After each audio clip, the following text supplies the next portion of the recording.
Почитувани гледачи, добро вечер. Го следите централниот дневник на К1. Со настаните од регионот Македонија и светот започнуваме веднаш по кратката најава. Останете со нас. Нови странски експерти за зајакнување на бизнисот на домашните компании.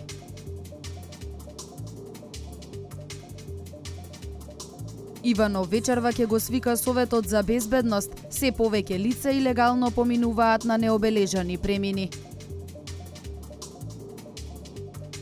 Терористички напади во Франција. Засега нема настрадани македонци.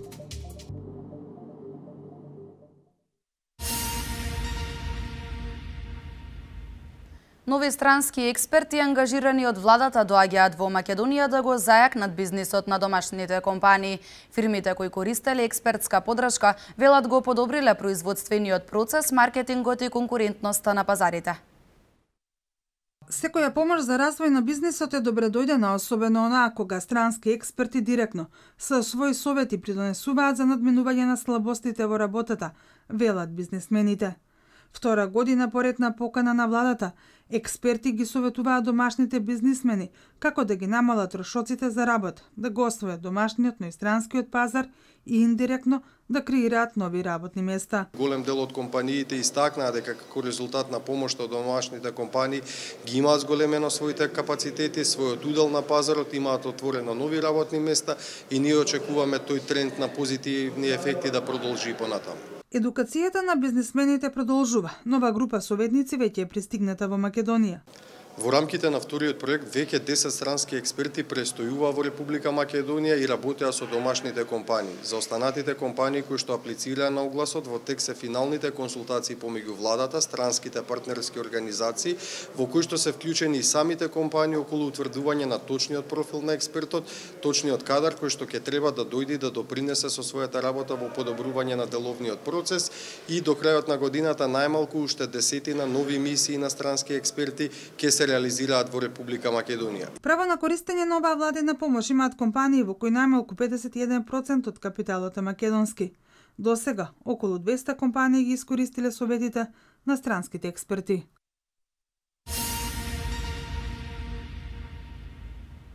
Данила Арсовска, председател на Сојузот на стопански комори на Македонија, ќе учествува на дводневен самит со светски бизнис лидери во Анталија, Турција. На овој собир главна задача е да се дадат препораки за унапредување на економската активност. Председателката на Сојузот на стопански комори на Македонија, Данила Арсовска, учествува на годинашниот дводневен самит Б20Г20 кој се одржува во Анталија, Турција. Станува збор за собир на светските бизнис лидери, чија главна задача е да дадат препораки за унапредување на економската активност, која има клучна улога во постигнувањето силен, одржлив и балансиран раст на светско ниво. Заедно со шефовите на владите на најмокните земји, светските бизнис лидери 2 дена ќе дебатираат на повеќе теми. Во фокусот на бизнисот се растот и инвестициите, како и трговијата, работните места и конкурентноста.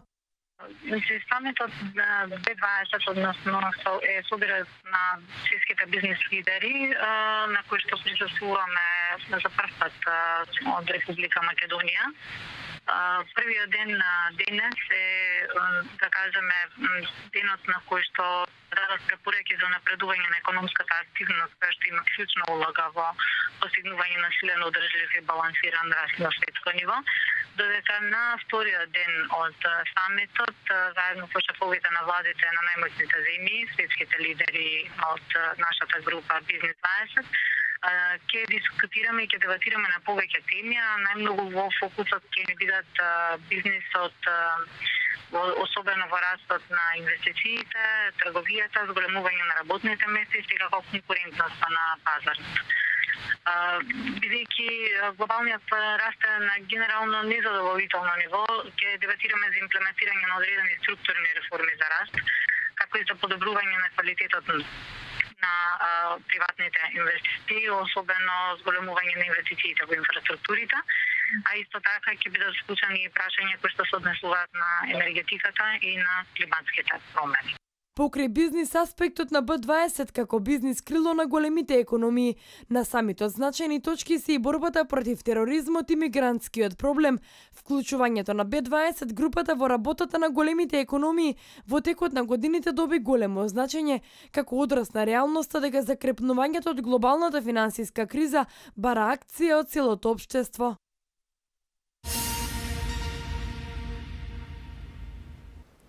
Премиерот Никола Груевски денеска најави изградба на нови 3 студентски домови во Македонија. 2 од нив ќе бидат изградени во Скопје, а нов студентски дом ќе добие и Тетово. Премиерот потсети дека наскоро ќе излезе јавниот повик за изведувач за блокот А во студентскиот дом Гоце Делчев, а реконструкцијата на блокот Б е целосно завршена и потенцираше дека таму ќе тече етапно реконструкцијата онака како што е дадено ветување. Во меѓувреме доста работевме на изнаоѓање на локации. Бараме локации каде што има државно земјиште и каде што очекуваме дека ќе може да се изгради студентски дом. Практично на крајот излезе дека во Скопје веројатно ќе градиме 2 студентски дома. Едниот е на местото на сега веќе руинираните бараки на Медицинар, односно веќе затворените, тие сега веќе и не се во функција. Медицинар, таму ќе имаме студентски дом кој ќе има капацитет од 350 до 400 места за студенти. Исто така во неговиот склоп ќе има и спортска сала за студентите, нормално читална, библиотека и така натаму. И за тоа проектот ни е готов, има мали доработување измени кои што во моментот се прават, така што очекувам во декември месец да излезе јавниот повик за градба на нов студентски дом на местото на сегашните руинирани и во употреба бараки на Медицинар. Втората локација за која што се уште ги немаме потребните документи и воопшто никакви подготовки кои што би ги започнале брзо е во близина на спортскиот центар Борис Трајковски во општината Карпош, каде што планираме исто така локација за околу 500 места за студенти. За ова место ќе треба доправа да ги започнеме сите подготовки од правен аспект и соработка ќе ни треба и со градот и со општината. И доколку работите одат добро, се надевам дека некаде кон средината на следната година, јуни, јули, август, ќе можеме да дојдеме до ситуација да објавиме јавен повик за изведба. Најдосна до септември, октомври следната година и би го завршиле во период од околу година до година и половина, значи некаде во текот на крајот на 17 или почетокот на 18.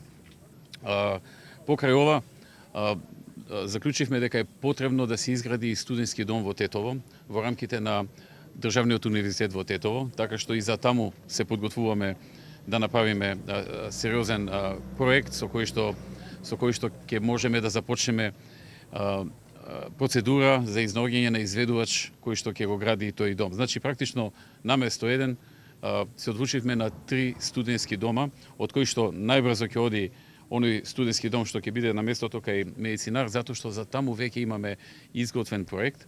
Сега се прават мали измени за суфрли една спортска сала заедно со студентскиот дом, додека за другите 2 локации ќе треба да направиме одредени подготовки, затоа ќе ни треба уште малку подолго време отколку за првиот студентски дом, но работата почнува, ветувањето е дадено, нема назад и ќе работиме на 3 студентски дома.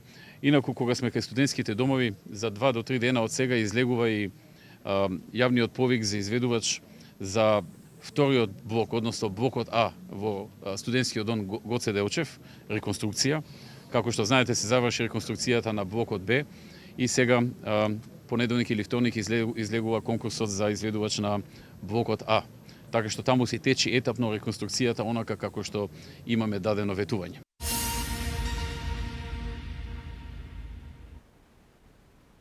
Председателот Ѓорги Иванов најави дека вечерва ќе го свика Советот за безбедност. Се повеќе бегалци илегално преминуваат преку необележани премини.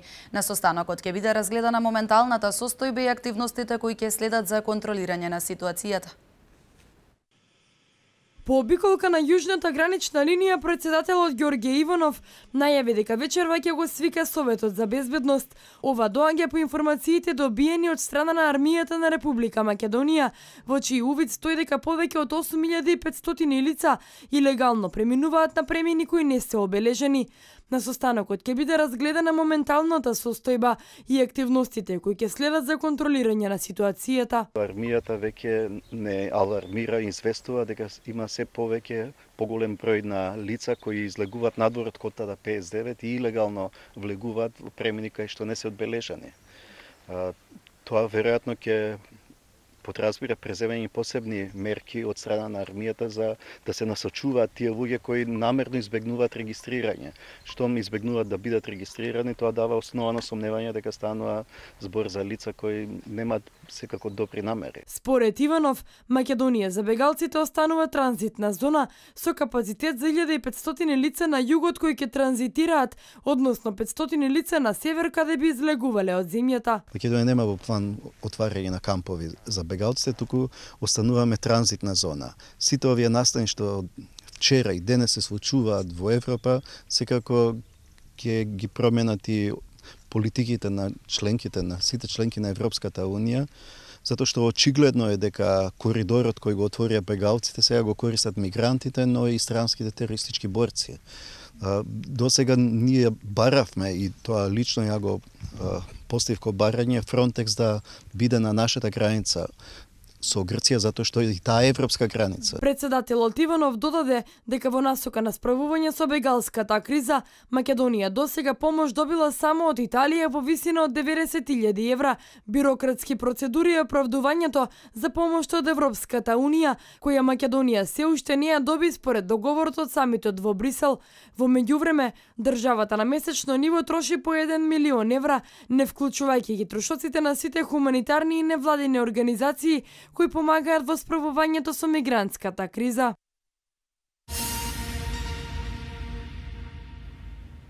Се стимулира вработувањето во Демиркапија, се отвораат повеќе производствени погони кои ќе отварат нови работни места.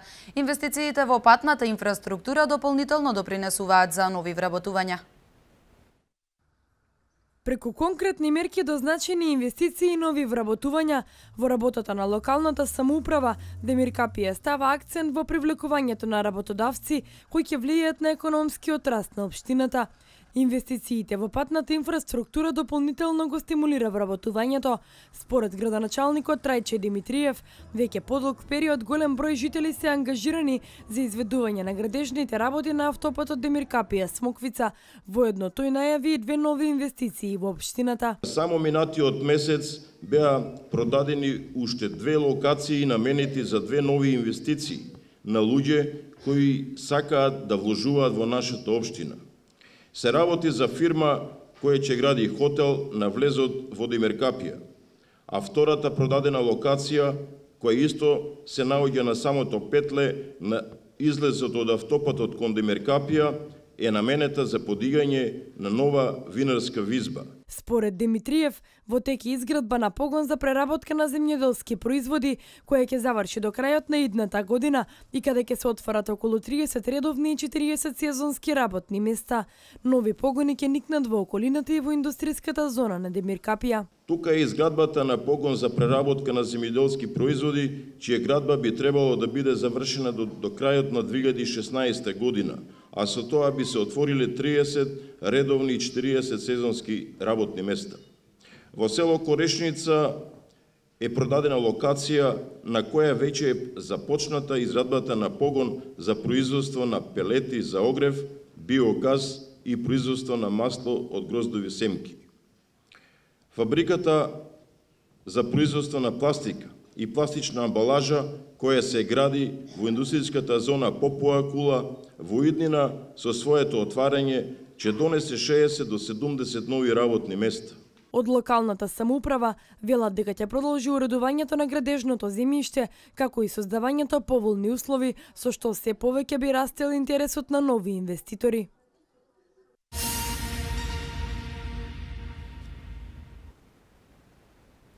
Со одржувањето на фестивалот на младо вино, винарија Тиквеш одбележа 130 години постоење. Фестивалот е прв и единствен од ваков вид во земјава, кој традиционално се организира во третата недела од месец ноември. Со годинешниот 6-ти поред фестивал на младо вино, винаријата Тиквеш прослави 130 години постоење и страст за создавање совршени вина. Бројни гости и соработници на винаријата за прв пат пробаа од младото вино од последната берба. Фестивалот е прв и единствен од ваков вид во земјава и придонесува за развој на винската култура. Иновациите се дел од нашата деловна стратегија и апсолутно може да очекуваме и оваа година некои нови вина или брендирани производи кои што планираме да ги понудиме не само тука на македонскиот пазар, односно не само на регионалниот пазар, туку и на пошироките светски пазари. Годинава Тиквеш откупи над 25 милиони килограми квалитетно грозје, што е своевиден рекорд во изминативе 10 години. Следната година, земајќи во предвид дека континуитетот во производството на вина е соодветен, можеме да продолжиме да го представуваме македонското вино пред светот. Винарницата има висок квалитет и препознатливост на своите вина. Поради ова, оправдани се очекувањата за зголемување на пласманот на пазарите во Соединетите Американски држави, Велика Британија, Кина, но и освојување нови пазари. Фестивалот на младо вино, кој го организира винарија Тиквеш, паралелно се одржува со ваквите фестивали низ Европа, кои традиционално се организираат во третата недела од месец ноември.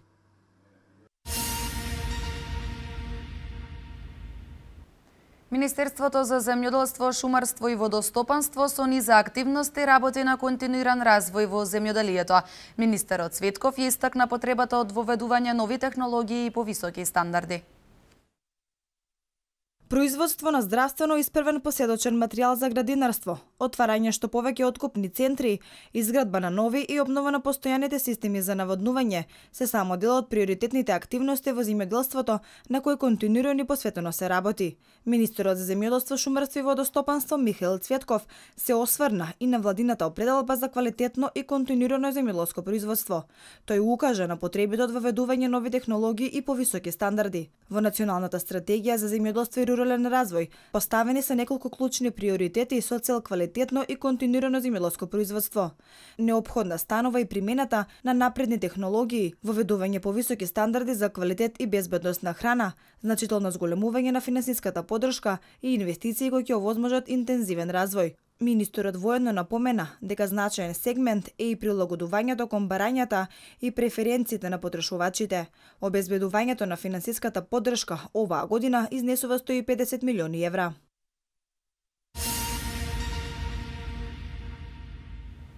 Јавното комунално претпријатие Дервен набави машина со која ќе се рециклира отпадот во депонијата за комунален смет.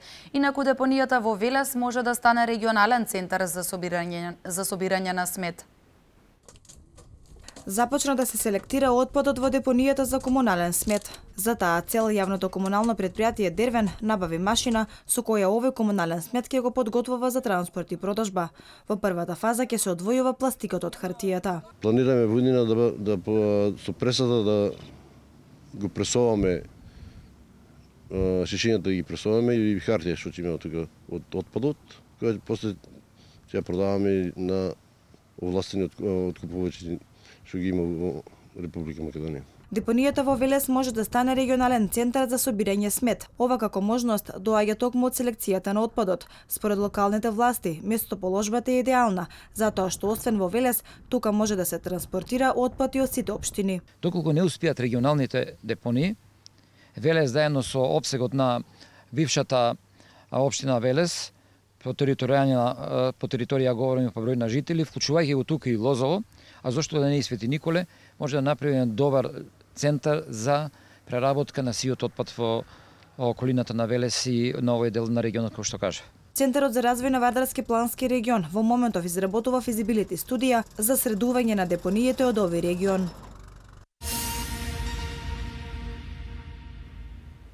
Проектот Рурален доктор застапен во сите населени места, каде граѓаните досега немаа директен пристап до лекар во нивното место на живење. Целта на овој проект е да им улесни на луѓето да не патуваат за секој преглед. Тимот лекар и медицинска сестра секој ден се на различен пункт и вршат прегледи на населението.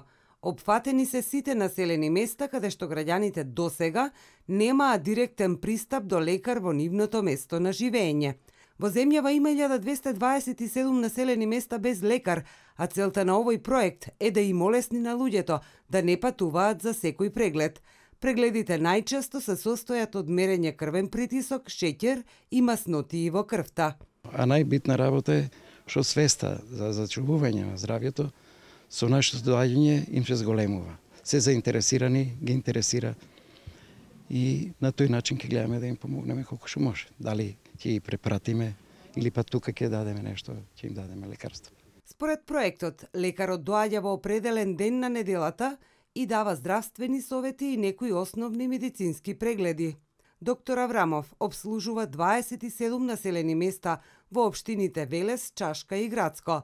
Проектот Рурален доктор започна да се реализира од март 2014 година.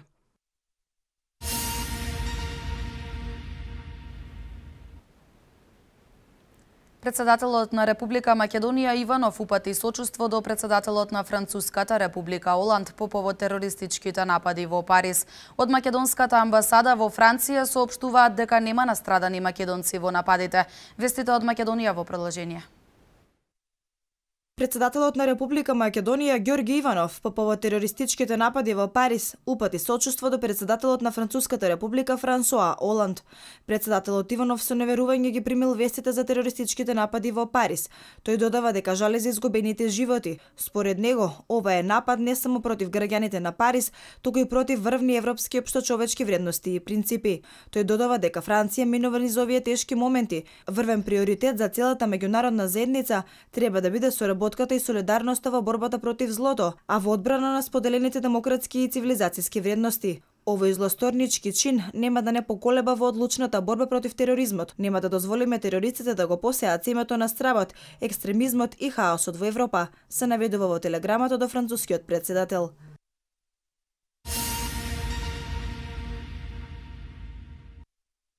Од македонската амбасада во Франција за државната национална телевизија соопштуваат дека засега нема настрадани и повредени македонци во синоќешните напади во Париз, во кои според досегашните сознанија животот го загубија најмалку 126 лица во 7 синхронизирани напади. Габриел Атанасов, министер советник во македонската амбасада во Франција, во телефонска изјава за МРТ, вели дека досега никој не побрал помош од амбасадата. Додава дека македонската амбасада е во контакт со македонците кои што живеат во Париз, и исто така е во постојан контакт со останатите амбасади во француската престолнина. На социјалните мрежи од синоќа се споделува адресата на амбасадата на Македонија во Париз, како и телефоните за контакт. Исламската држава денеска ја презеде одговорноста за терористичките напади во Париз, а премиерот на Франција Оланд нападите ги нарече акт на војна.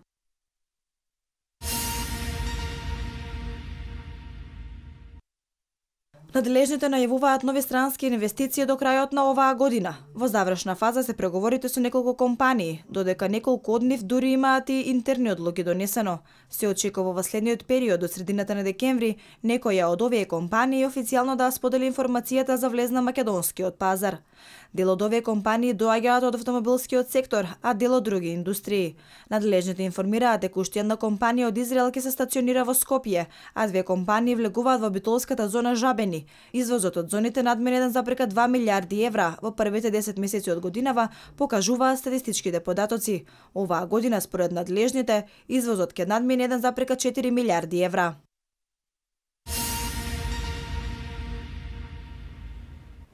Светот шокиран од нападите во Париз, прогласена вонредна состојба во Франција. Ова се вестите од светот. Најмалку 126 лица загинаа, а над 200 се повредени во терористички напади доцна синоќа во Париз.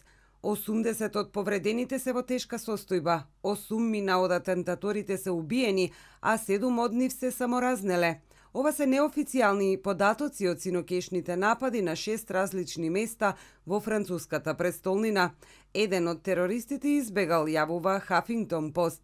По повод координираните напади во Париз и големиот број жртви, во јавноста се обрати и председателот на Франција Франсоа Оланд. Делови од Париз се затворени и Франција ги затвори и границите, мора да се стави крај на ова. Нападнати сме и знаеме кои се виновниците. Мора да покажеме големина и сила и секој французин да биде одговорен. Тие сакаат да чувствуваме страв и тоа е страшно, но мора да се мобилизираме и да надвладееме над терористите. Безбедносните сили работат и имам голема доверба во нив дека ќе не заштитат. Сочувство изразија германската канцеларка Ангела Меркел, председателот на Русија Владимир Путин, американскиот председател Барак Обама, генералниот секретар на Обединетите нации Бан Ки Мун, председателот на Европската комисија Жан-Клод Јункер. Екстремистичката група Исламска држава ја презеде одговорноста за терористичките напади во Париз, соопшти италијанскиот информативен ТВ канал Sky. Ова е одмазда за Сирија. Ова е 11 септември за Франција, ја цитира каналот изјавата на Исламска држава.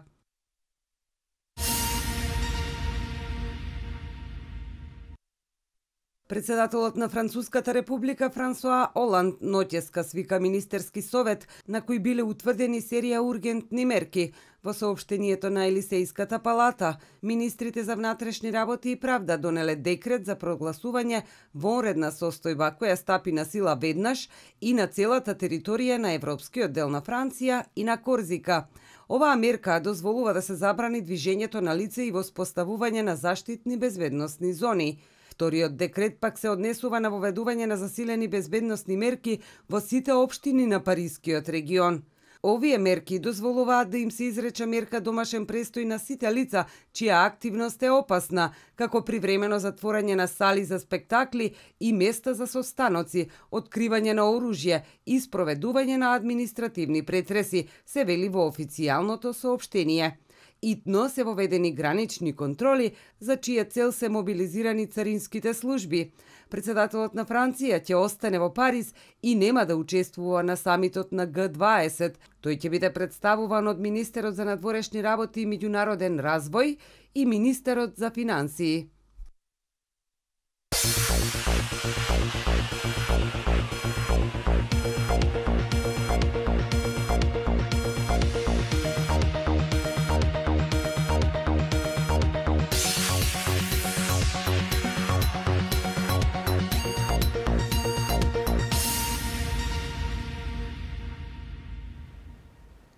Во теке над преварот помеѓу екипите на Барселона и Вардар во машката ракометна лига на шампиони. Ова воедно е надпревар што ќе го даде одговорот кој ќе биде предводник на табелата.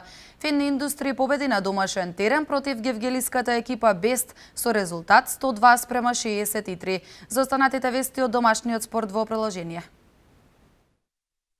Женскиот ракометен клуб Вардар го претрпи вториот пораз во Лигата на шампионите, повторно од екипата на Гер, овој пат во петото коло. За разлика од првиот дуел во Скопје, во кој беа целосно надиграни, Вардарки овој пат покажаа далеку подобра игра и имаат за што да жалат. Уште повеќе ако се знае дека поразот од 28:27 го претрпеа со голот на Хајди Локе на 2 секунди до крајот. Македонскиот состав беше далеку подобар ривал во првите 30 минути. Лошиот старт на второто полувреме беше причина за пораз на ова тешко гостување.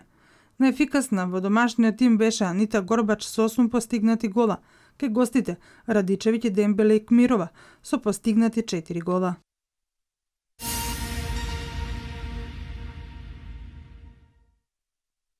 Екипата на градскиот ракометен клуб Борец го претрпе шестиот пораз поред во деветото коло во машката ВИП Суперлига од екипата на Пелистер со резултат 25:20. Домаќините го имаа водството во текот на целиот надпревар, иако велешкиот тим даде отпор само во првото полувреме. Со овој пораз Борец се наоѓа на предпоследното 9-то место со само 2 победи и има 6 бода. На другиот надпревар што беше одигран, екипата на Работнички на домашен терен немаше никакви проблеми и ја забележа 7-та победа во сезоната против екипата на Металург 2 со резултат 32:24. Со оваа победа се наоѓа на второто место и има 21 бод исто колку и Металург Скопје.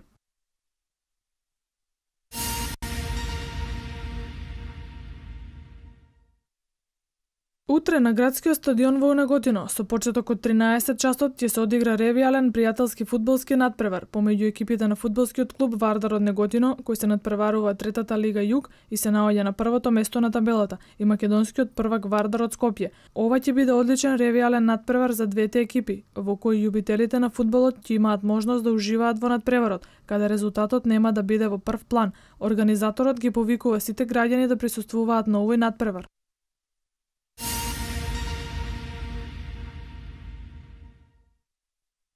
Вечерва со почеток во 21 часот екипата на МЗТ Скопје ќе одигра надпревар против Будучност од 10-тото коло во АБА лигата. Македонскиот првак ќе се обиде по 2 пораза во низа да се врати во победничка серија. Тренерот на МЗТ Скопје Алеш Пипан за спортски медиуми изјави дека Будучност има одлична екипа и дека играат одлично на свој терен, што го покажува фактот дека немаат ниту еден пораз пред своите навивачи оваа сезона, но дека неговите кошаркари ќе треба да го одиграат најдобриот надпревар оваа сезона ако сакаат да победат.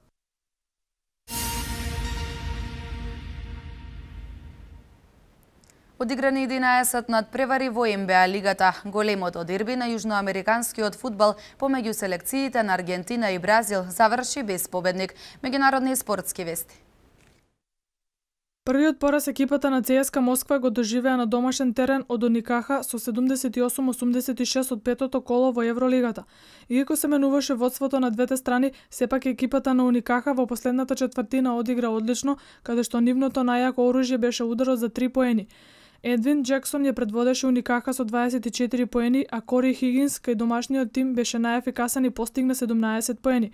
Екипата на Фенербахче на домашен терен одигра тежок надпревар против екипата на Химки и на крајот го скрши отпорот во последните минути и победи со резултат 88-83. Македонскиот кошаркар кој настапува за Фенербахче Перо Антич одигра 16 минути, во кој не постигна поени и имаше 4 скока и 1 асистенција. Луиджи Томе со 19 поени беше најефикасен во тимот на Фенербахче, додека кај гостинскиот тим Алексеј Швед постигна 19 поени. Резултати од другите надпревари: Каршијака Зелена Гора 77-66, Цедевита Лаборал 76-67, Сасари Бро Баскет 73-90, Страсбур Реал Мадрид 93-86 и Панетанаикос Жалгирис 91-56.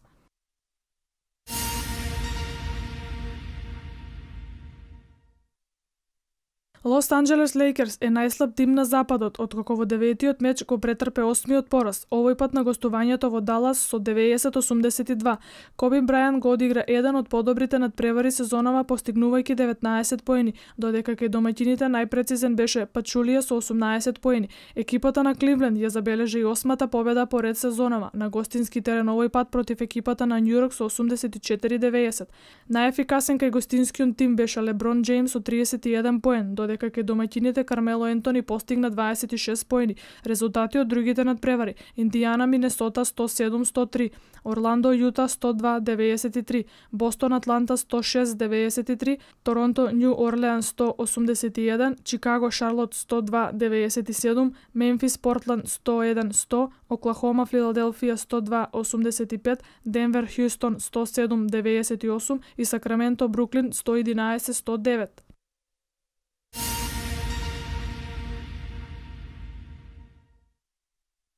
Репрезентациите на Аргентина и на Бразил одиграа 1-1 во дербито на третото коло од јужноамериканските квалификации за пласман на светското првенство 2018 година, кој беше одигран минатата ноќ. Кај Аргентина на овој дуел недостасуваа Леонел Меси, Серхио Агуеро и Карлос Тевес, додека Нејмар по одслужената казна се врати во тимот на Бразил.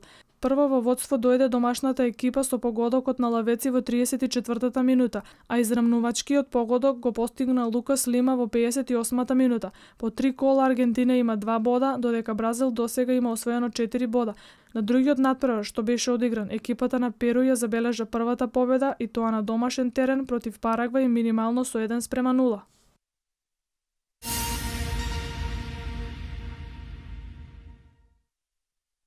Новак Џоковиќ и Роџер Федерер ќе ги одмерат силите веќе во групната фаза од ATP шампионатот што ќе се одржи во Лондон. Беше решено со денешната ждрепка во англискиот главен град. Џоковиќ, кој е бранител на трофеот, покрај со шесткратниот шампион Федерер, ќе се сретне и со Томаш Бердих и Кеј Нишикори во групата А. Енди Мареј, како второпласиран светски тенисер, во моментов е носител во групата Б, каде домашниот миреник ќе ги одмери силите со Рафаел Надал, Давид Ферер и Станислав Вавринка. ATP шампионатот ќе започне во недела со мечевите помеѓу Џоковиќ и Нишикори и Федерер Бердих, додека во првото коло од втората група во понеделник ќе се сретнат Мареј Ферер и Вавринка Надал.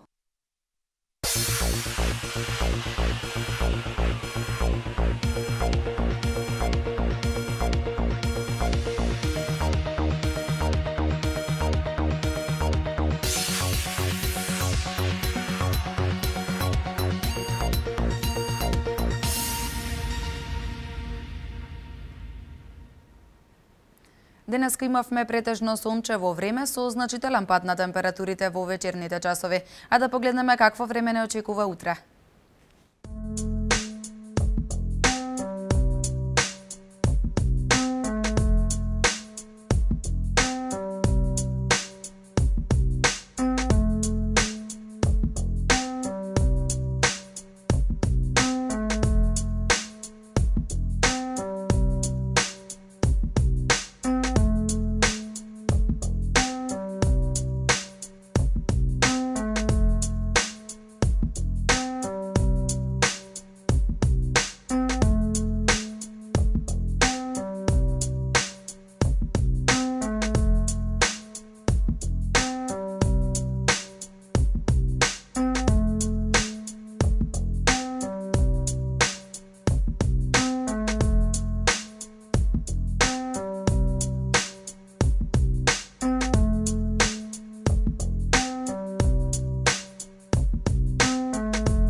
Ова беше последната информација за денес. Останете и понатаму со нашата програма и ви посакувам пријатна вечер.